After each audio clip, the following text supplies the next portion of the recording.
Hi everyone, and today I got a video you can't afford to miss. Literally. Now that my 20s are behind me, I wanted to share with you my 5 biggest money mistakes I made in my 20s. So if you're still in your 20s or younger, you may want to listen up. These are all mistakes that I actually made in my 20s, and one of them I still find hard to control. Let's start with the first mistake, which will set the tone for this whole video, and that mistake is not investing my money. The whole idea of investing is delayed gratification. You put some of your money aside now, so it multiplies, and then you have more of it down the track.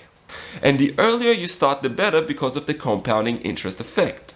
Now, the compounding interest effect is basically making money on the money you earned from your investments.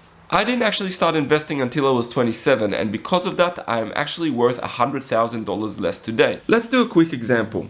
Assume you are investing in the market, giving you a 10% average return annually. Your first deposit is $5,000, and every week after that you contribute $100 to that investment. We will compare the difference between starting investing when you're 20 and 27, and we'll see the result at 32. As you can see, the returns are on an exponential curve, and every year your return on investments keeps getting bigger. Now you can see the impact of waiting around and not starting that investment. When you invest early, you give your money more time to work its magic. And over time, that difference becomes more and more significant. You might think investing is risky, but if you start investing early, you have more time to make mistakes, learn from them, and apply them in the future. I left a description below of how you can become an investor without learning anything, and it takes about 5 to 10 minutes to set up your investment account, so check it out.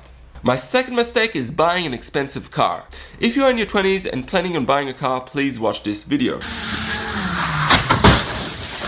When you buy a car, the price you pay for it is not the only thing you need to consider financially. A car comes with ongoing costs like registration, insurance, petrol, maintenance, cleaning, and part replacement. And there is direct correlation between the price you pay for your car and the ongoing cost. A more expensive car usually has higher ongoing costs. Well, duh. Not to mention that the higher the price of the car, the more you lose as time goes by on depreciation and also general wear and tear. If you have to buy a car for commute, which a lot of people do, I'd recommend you try to find a car that is second-hand, doesn't cost that much, preferably below $10,000. And you also want to make sure that the ongoing costs for that car is below 10% of your income. That is usually a good rule of thumb. So basically, if you earn around $3,000, you want to make sure that the price you pay for the ongoing costs is around $300. At the end of the day, you want to get a car that can get you and your family comfortably from point A to B. There's plenty of cars out there for minimum cost that can do exactly that without affecting your comfort or your financial well-being. My third mistake is using a credit card. When I was around 27, I started my own business selling gift products to retailers. Now, one day I was actually talking to my friend over a coffee, and he pulled out this black credit card. And then he started to talk to me about the different points and the gifts and all the benefits you get with a credit card. So, being a business owner just starting out, I thought it would be a good idea to get one. So I did. I went to the bank where I had my bank account for my business, and I asked if I can get a black credit card. Fast forward 2 years from that point, I basically took my black credit card out and cut it in half.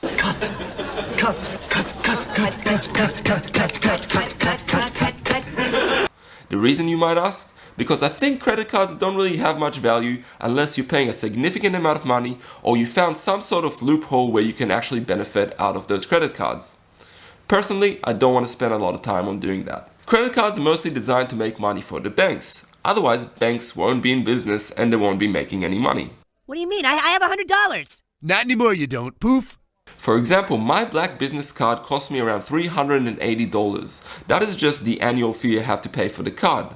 On top of that, I had to pay $500 for the interest that I accumulated over those 2 years for unsettled balances. Being a small business, I used my card on about $6,000 worth of expenses, which earned me around $250 of gift vouchers from that card.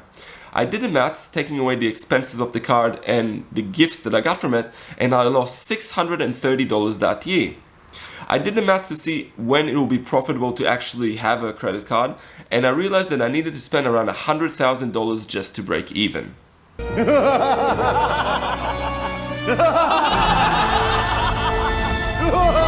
This is just a single example. But from my research, I realized that most people lose money on their credit cards rather than gain something from them. So what's the point of using them at all? My example was not that painful. I'm sure that there's a lot of people that are worse off than me with their credit card use. So please comment below if you had a bad experience with your credit card. I really want to know what you have to say about this topic, as there's a lot of controversy around credit cards. In the end of the day, it's better to spend the money you have rather than spend the money you don't have, which you later have to pay back with additional interest and additional stupid fees. Obviously, I'm not talking about debt you might be using to buy a property, I'm talking about credit cards specifically. My fourth mistake is not contributing to my retirement account. And by retirement account, I mean the 401k account or the superannuation account for the viewers that live in Australia. Contributing to your retirement account doesn't sound that exciting, does it? I mean, who likes putting money away so they can only use it at old age? YOLO! But eventually you will find yourself at old age and you wish you did more for your retirement account. Contributing to your retirement account is very smart. Why? Why? Because you don't pay tax on that contribution. For those of you who don't know, we actually pay a significant amount of tax on our income. And by contributing to our retirement account, we are actually dodging that tax. It's basically a rich man loophole for average people like us. Personally, I only recently started contributing more to my retirement account, and I increased my contribution from 9.5% to 20%. Even by doubling my contribution, the effect on my actual payments was not that significant, because my contribution is tax-free. In my experience with budgeting, once you start earning more money, you tend to spend more.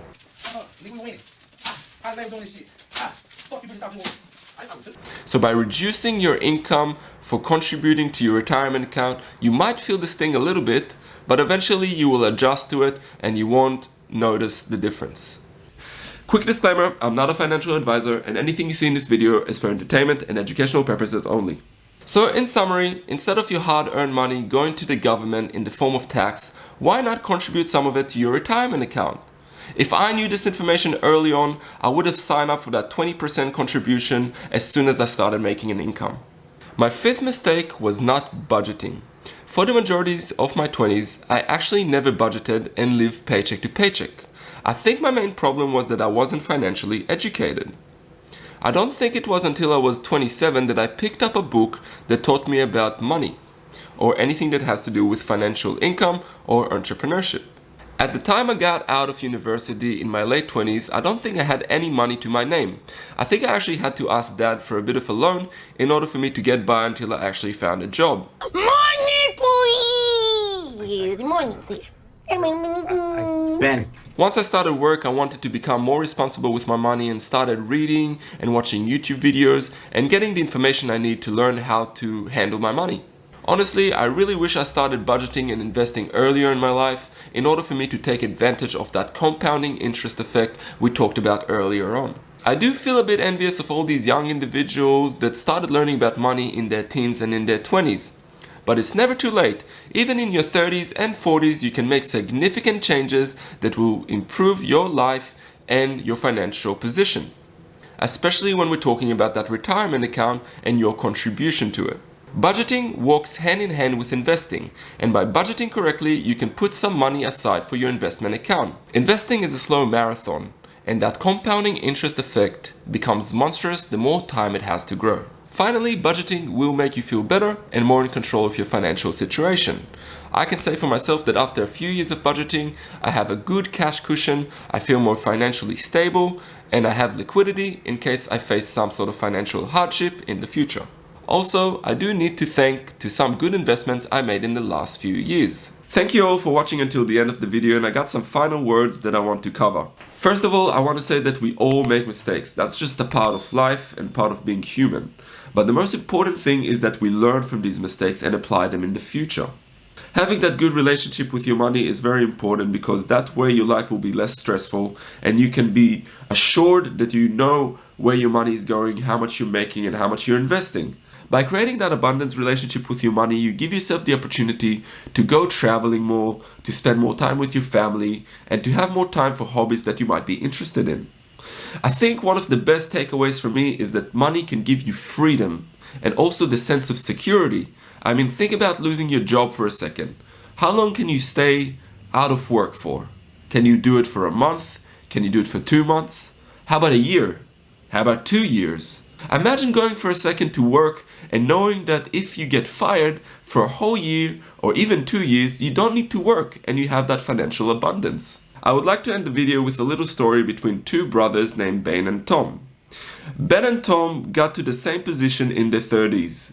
They both have families, they're earning about the same sort of income, living in the suburbs. Tom and Ben got a bonus from their work about in the same time and they decided to invest it in different ways.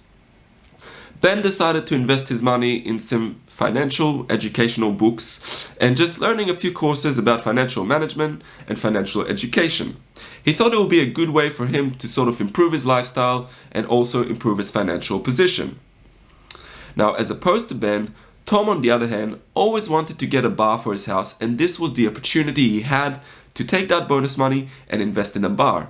And he thought bringing this home will make it more easy for him to access that alcohol and just have a good time with his family on the couch while drinking. Buying the bar was not such a smart investment from Tom, because he always drank when he came home after work and also ruined his relationship with his wife.